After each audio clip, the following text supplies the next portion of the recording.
Assalamualaikum warahmatullahi wabarakatuh. Selamat siang, salam sejahtera untuk kita semua. Yang terhormat, Bapak Dr. Hairil Faif Fasani, MSI, Ibu Rahmita Norbaiti, MPD, dan Ibu Juhairiyah, MPD, selaku dosen pengampu mata kuliah profesi kependidikan.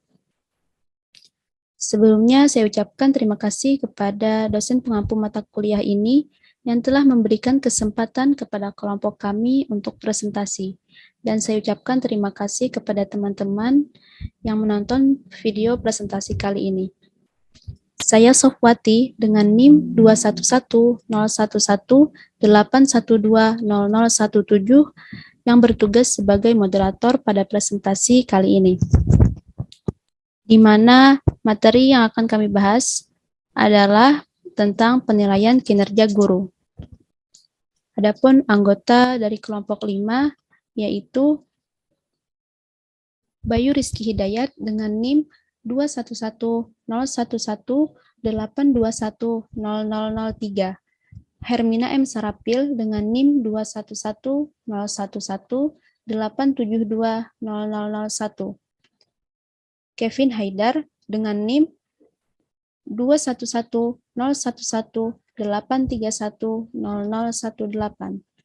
Muhammad Ridhoni dengan NIM 2110118210026, Fahriyati dengan NIM 2110118120010, Renanda Septiana dengan NIM 2110118320011. Sebelum memasuki sesi penyampaian materi, saya akan membacakan tujuan dari pembahasan dari materi yang akan kami bahas pada hari ini.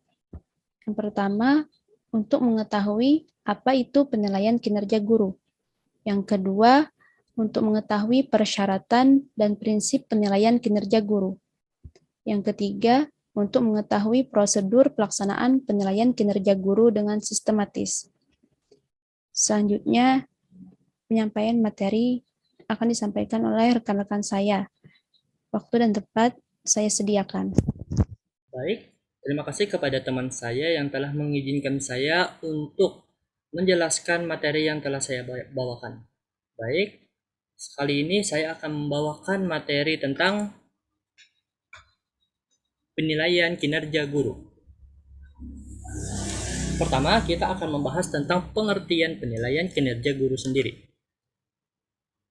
Menurut Peraturan Menteri Negara Pendayagunaan Aparatur Negara dan Reformasi Birokrasi Nomor 16 Tahun 2009, penilaian kinerja guru adalah penilaian dari tiap butir kegiatan tugas utama guru dalam rangka pembinaan karir, kepangkatan, dan jabatannya. Sistem penilaian kinerja guru adalah sistem penilaian yang dirancang untuk mengidentifikasi kemampuan guru dalam melaksanakan tugasnya melalui pengukuran penguasaan kompetensi yang ditunjukkan dalam unjuk kerjanya. Dari sini kita dapat mengetahui kalau penilaian kinerja guru ditunjukkan untuk menilai bagaimana kemampuan guru baik dari sisi akademis, kemampuan dia dalam mengajar, kemampuan dia dalam memahami sisi psikologis dari peserta didiknya, dan juga penguasaan dia terhadap materi yang ia bawa. Yang kedua, ada faktor-faktor yang mendukung kinerja guru. Pertama, ada tingkat pendidikan guru. Biasanya, kinerja guru didukung oleh tingkat pendidikan yang telah ia jalani. Biasanya tingkat pendidikan yang tinggi seperti sarjana 1 dan sarjana 2 lebih berpengalaman ketimbang hanya bagian bawahnya seperti lulusan SMA saja.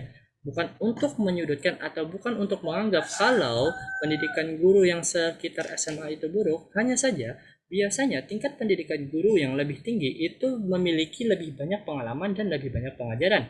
Ditambah dengan tingkat pendidikan guru yang tinggi, seharusnya mereka dapat belajar secara langsung bagaimana menjadi guru dengan sarana dan prasarana yang lebih luas, dan mereka dapat diajarkan dari gurunya langsung. Baik, yang kedua ada supervisi pengajaran. Supervisi pengajaran adalah suatu kegiatan di mana dilaksanakan untuk mengembangkan kinerja guru. Biasanya, sebagai kepala sekolah bertugas untuk menjamin gurunya memiliki kinerja yang bagus dan dapat menyelesaikan masalah yang ada dalam pengembangan pembelajaran, sehingga sekolah dapat mewujudkan tujuan-tujuan dari sekolah, yaitu mewujudkan mewujudkan kondisi belajar dan pembelajaran yang optimal.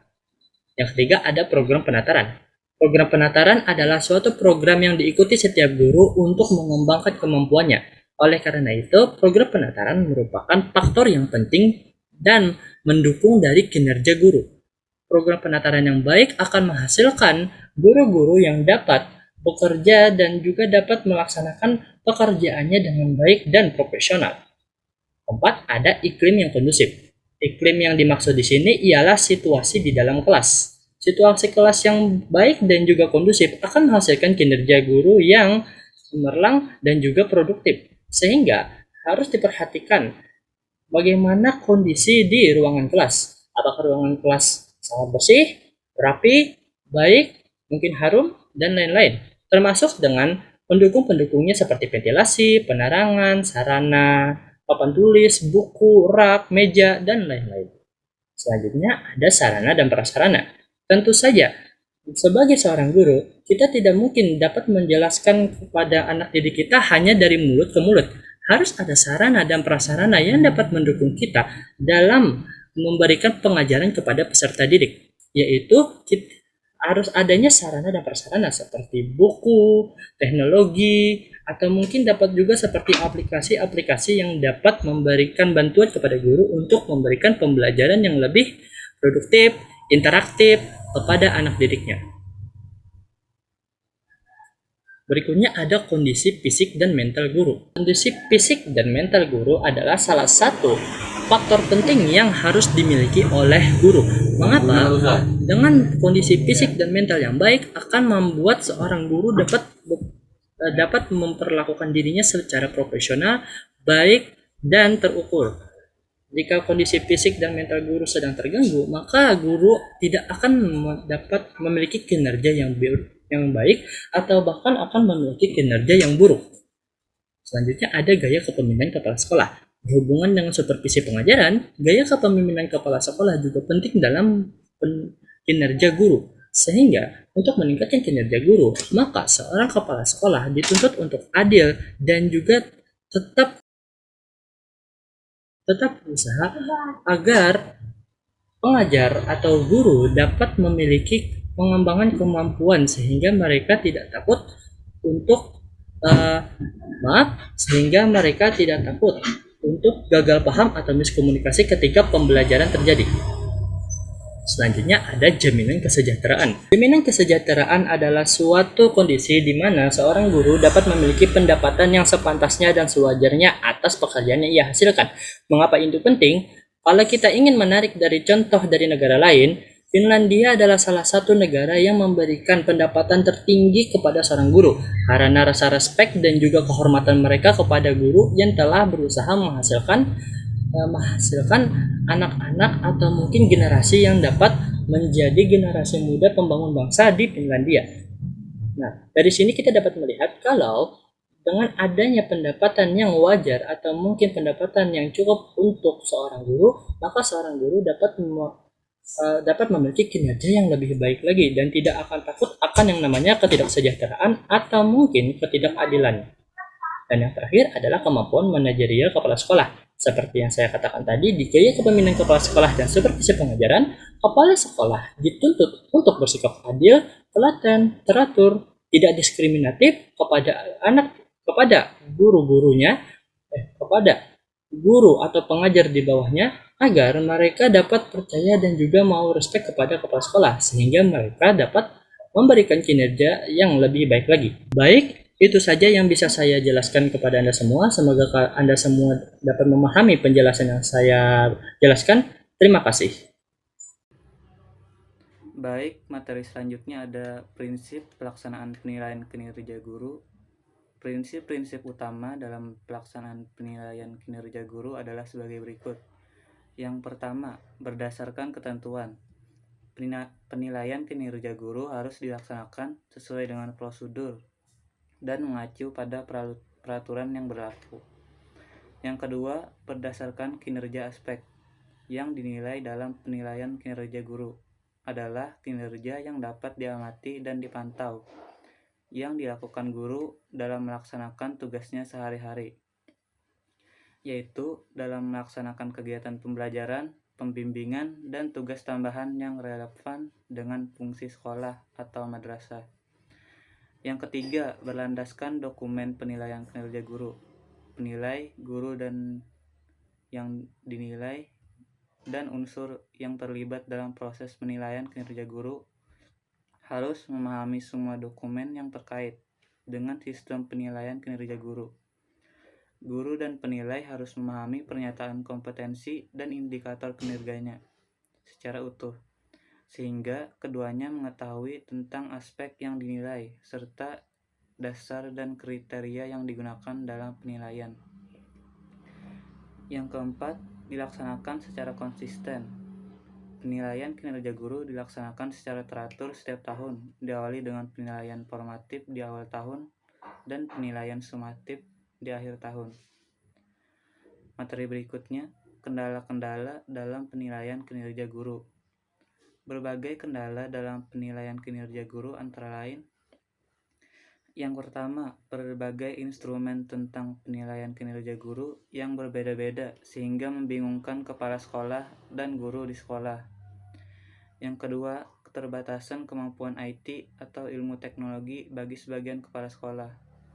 Yang ketiga, belum tersedianya anggaran yang khusus untuk melaksanakan penilaian kinerja guru. Sekian materi yang dapat saya sampaikan. Materi selanjutnya akan disampaikan oleh pemateri berikutnya. Di sini saya akan melanjutkan materi yang telah disampaikan oleh teman saya. Di sini terdapat manfaat-manfaat dari penilaian kinerja guru. Penilaian kinerja guru mempunyai banyak manfaat karena dapat dipergunakan sebagai alat dalam pengambilan keputusan. Adapun manfaat-manfaat penilaian kinerja guru adalah sebagai berikut. Yang pertama, ada penyesuaian kompensasi. Yang kedua, dapat memperbaiki kinerja para guru. Yang ketiga, kebutuhan latihan dan pengembangan. Yang keempat, pengambilan keputusan dalam hal penempatan promosi, mutasi, pemecatan, pemberhentian, dan perencanaan tenaga kerja. Yang kelima, untuk kepentingan penelitian kepegawaian. Yang keenam, membantu diagnosis terhadap kesalahan desain pegawai.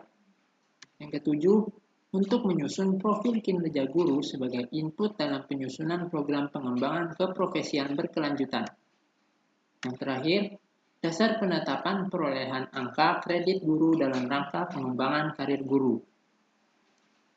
Oke, selanjutnya kita masuk ke subbab baru, persyaratan dan prinsip penilaian kinerja guru. Syarat sistem penilaian kinerja guru. Untuk memperoleh hasil penilaian kinerja guru yang benar dan tepat, penilaian guru harus memenuhi persyaratan sebagai berikut. Yang pertama, valid. Sistem penilaian kinerja guru dikatakan valid apabila aspek yang dinilai benar-benar mengukur komponen-komponen tugas guru dalam melaksanakan pembelajaran, pembimbingan, dan tugas lain yang relevan dengan fungsi sekolah. Yang kedua, reliable. Sistem penilaian kinerja guru dikatakan reliable atau mempunyai tingkat kepercayaan diri tinggi bila proses yang dilakukan memberikan hasil yang sama untuk seorang guru yang dinilai kinerjanya oleh siapapun dan kapanpun. Yang ketiga, praktis. Sistem penilaian kinerja guru dikatakan praktis bila dapat dilakukan oleh siapapun dengan mudah, dengan tingkat validitas dan reliabilitas yang sama dalam semua kondisi tanpa memerlukan persyaratan tambahan. Mungkin itu saja dari saya. Sekian, terima kasih. Selanjutnya materi selanjutnya akan dilanjutkan oleh teman saya. Baiklah, selanjutnya saya akan menjelaskan tentang prinsip pelaksanaan penilaian kinerja guru. Agar hasil pelaksanaan dan penilaian kinerja guru dapat dipertanggungjawabkan, ada beberapa prinsip yang harus dipenuhi. Yang pertama, yaitu berdasarkan ketentuan. Penilaian kinerja guru harus dilaksanakan sesuai dengan prosedur dan peraturan yang berlaku. Yang kedua, berdasarkan kinerja. Kinerja yang diamati sesuai dengan tugas guru sehari-hari dalam melaksanakan kegiatan pembelajaran, pembimbingan, dan tugas tambahan yang relevan. Yang ketiga yaitu berlandaskan dokumen. Dalam proses penilaian kinerja guru, harus memahami semua dokumen yang terkait dengan sistem penilaian kinerja guru, terutama yang berkaitan dengan pernyataan kompetensi dan indikator kinerjanya secara utuh. Yang keempat, yaitu dilaksanakan secara konsisten. Penilaian kinerja guru dilaksanakan secara teratur setiap tahun yang diawali dengan evaluasi diri. Dalam evaluasi diri, ada beberapa hal yang harus diperhatikan, yaitu yang pertama, berkelanjutan. Penilaian kinerja guru dilaksanakan secara periodik, teratur, dan berlangsung secara terus-menerus selama masih menjadi seorang guru. Yang kedua, yaitu praktis. Penilaian dapat dilakukan dengan mudah tanpa mengabaikan prinsip-prinsip lainnya. Yang ketiga, berorientasi pada tujuan. Dalam pelaksanaan penilaian kinerja guru, harus berorientasi pada tujuan yang telah ditetapkan dalam peraturan. Yang keempat, yaitu objektif. Penilaian kinerja guru dilaksanakan secara objektif sesuai dengan kondisi nyata guru dalam melaksanakan tugas sehari-hari. Yang kelima, yaitu adil. Penilaian kinerja guru memperlakukan syarat, ketentuan, dan prosedur standar kepada semua guru yang dinilai. Yang keenam, accountable. Hasil pelaksanaan penilaian dapat dipertanggungjawabkan. Yang ketujuh, bermanfaat. Penilaian kinerja guru bermanfaat bagi guru dalam rangka peningkatan kualitas kinerjanya secara berkelanjutan dan sekaligus perkembangan karir profesinya. Yang kedelapan, transparan.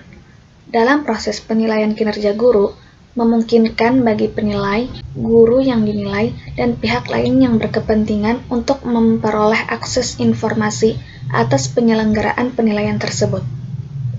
Sekian penjelasan dari saya. Materi selanjutnya akan dijelaskan oleh teman saya, yaitu Renanda. Baik, terima kasih kepada pemateri sebelumnya. Selanjutnya yaitu ada prosedur pelaksanaan penilaian kinerja guru dengan sistematis. 1. Waktu dan prosedur pelaksanaan penilaian kinerja guru. Pada tahap ini akan dibagi menjadi beberapa tahap, yaitu ada waktu pelaksanaan, prosedur pelaksanaan, dan konversi nilai hasil PK guru ke angka kredit. Waktu pelaksanaan penilaian kinerja guru dilakukan sekurang-kurangnya 2 kali dalam setahun, yaitu pada awal tahun ajaran dan pada akhir tahun ajaran. Penilaian kinerja guru formatif digunakan untuk menyusun profil kinerja guru dan dilakukan dalam waktu 6 minggu awal tahun ajaran. Profil kinerja guru dan hasil evaluasi diri dilakukan oleh guru secara mandiri, sedangkan sekolah ataupun madrasah yang menyusun PKB. Selanjutnya ada penilaian kinerja guru sumatif yang digunakan untuk menetapkan perolehan angka kredit guru pada tahun tersebut. Digunakan untuk menganalisis kemajuan yang dicapai guru dalam pelaksanaan PKB, baik guru yang nilainya masih di bawah standar, yang telah mencapai standar, ataupun melebihi standar kompetensi yang ditetapkan. Selanjutnya yaitu ada prosedur pelaksanaan, terbagi menjadi beberapa tahap, ada tahap persiapan, tahap pelaksanaan, tahap pemberian nilai, dan tahap pelaporan. Pada tahap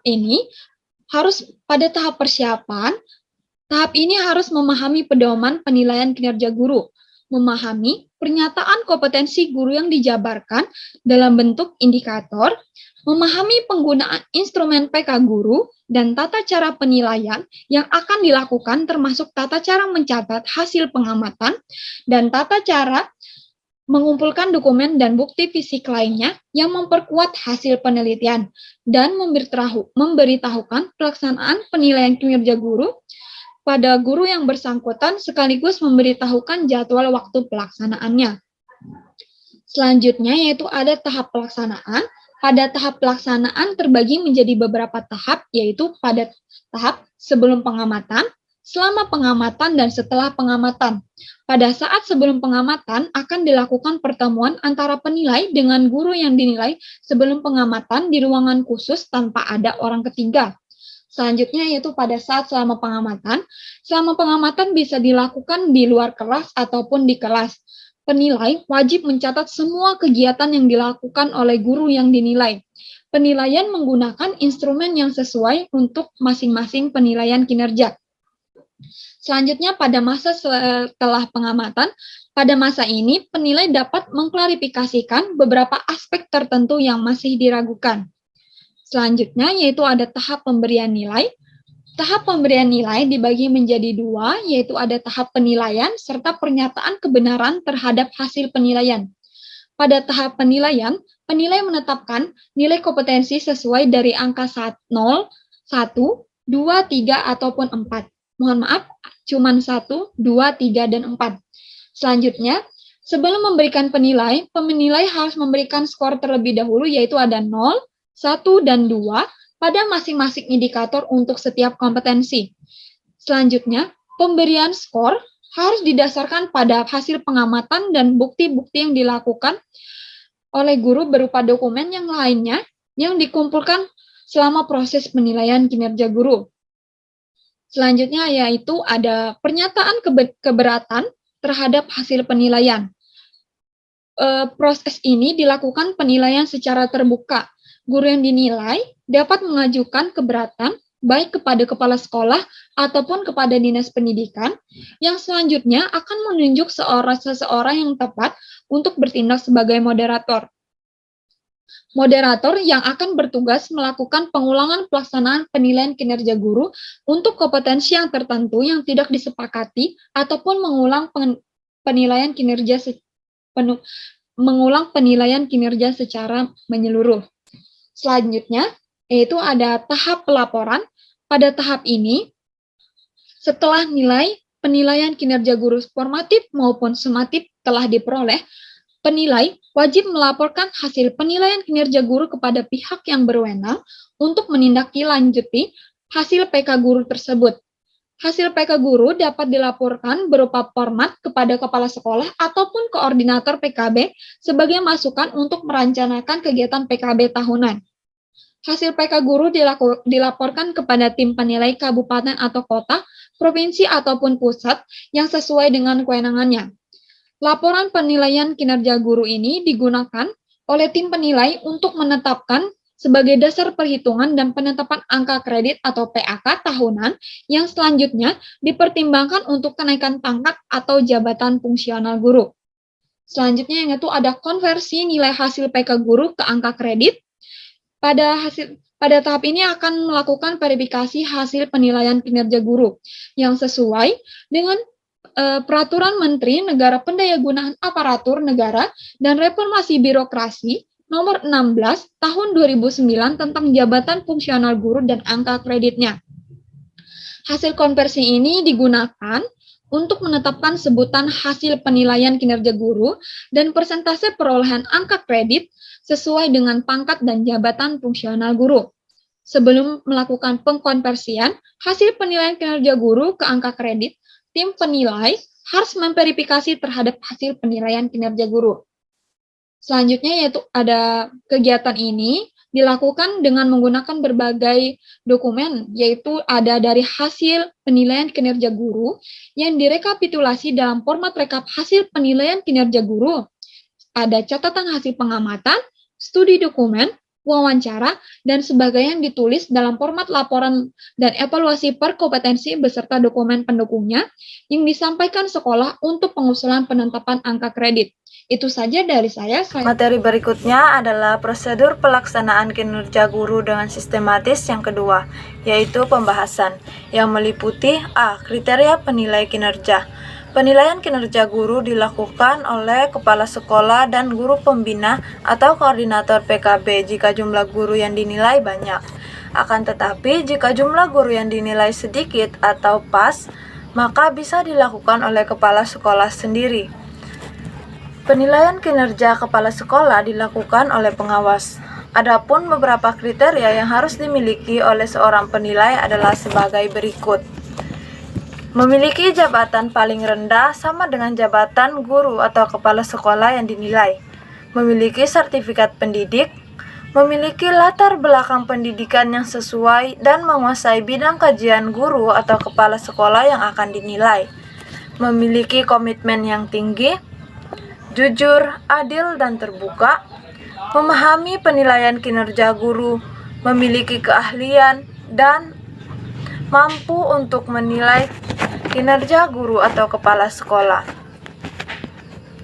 Kepala sekolah atau dinas pendidikan menetapkan masa kerja tim penilai kinerja guru paling lama 3 tahun. Setiap kinerja penilai dievaluasi secara berskala. Untuk sekolah yang berada di daerah, khusus dinilai oleh kepala sekolah atau guru pembina setempat. Jumlah yang dapat dinilai adalah 5-10 orang per tahun. B. Proses penilaian kinerja guru. Pada tahap ini, penilai menetapkan nilai untuk setiap kompetensi dengan skala nilai 1, 2, 3, atau 4. Sebelum itu, penilai terlebih dahulu memberikan skor 0, 1, atau 2 untuk masing-masing indikator setiap kompetensi. Pemberian skor ini dilakukan dengan cara membandingkan rangkuman catatan hasil pengamatan dan pemantauan di lembar format laporan dan evaluasi per kompetensi dengan indikator kinerja masing-masing kompetensi.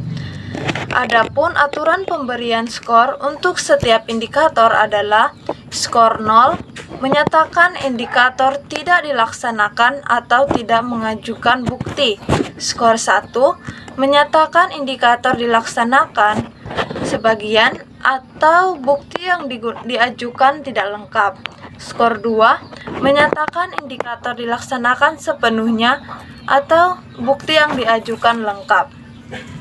Selanjutnya, skor tersebut akan dijumlahkan dan dihitung persentasenya dengan cara total skor yang diperoleh dibagi total skor maksimum dikali 100%. Setelah itu, persentase yang diperoleh dikonversikan ke skala nilai 1, 2, 3, atau 4. C. Pelaporan. Hasil penilaian kinerja guru untuk masing-masing guru, baik guru pembelajaran, guru bimbingan dan konseling, maupun guru yang diberi tugas tambahan yang relevan dengan fungsi sekolah atau madrasah. Kemudian direkap dalam format laporan kendali kinerja guru. Pada format ini dicantumkan hasil penilaian kinerja guru formatif. Nilai formatif digunakan untuk rencana PKB. Nilai penilaian kinerja guru yang akan dicapai setelah guru mengikuti proses PKB dan hasil penilaian kinerja guru sumatif untuk beberapa tahun ke depan. Sekian materi yang bisa saya sampaikan. Selanjutnya saya kembalikan kepada moderator. Terima kasih. Selanjutnya, saya akan membacakan kesimpulan dari materi hari ini. Penilaian kinerja guru dilakukan untuk melihat kinerja guru dalam melaksanakan tugas utamanya, yaitu melaksanakan pembelajaran, pembimbingan, atau pelaksanaan tugas lain yang relevan dengan fungsi sekolah atau madrasah. Agar hasil pelaksanaan dan penilaian kinerja guru dapat dipertanggungjawabkan, harus memenuhi prinsip-prinsip penilaian kinerja guru, yaitu objektif, adil, akuntabel, bermanfaat, transparan, praktis, berorientasi pada tujuan, berkelanjutan, dan rahasia. Sekian presentasi dari kelompok 5. Saya ucapkan terima kasih atas perhatiannya. Salah khilaf mohon maaf. Assalamualaikum warahmatullahi wabarakatuh.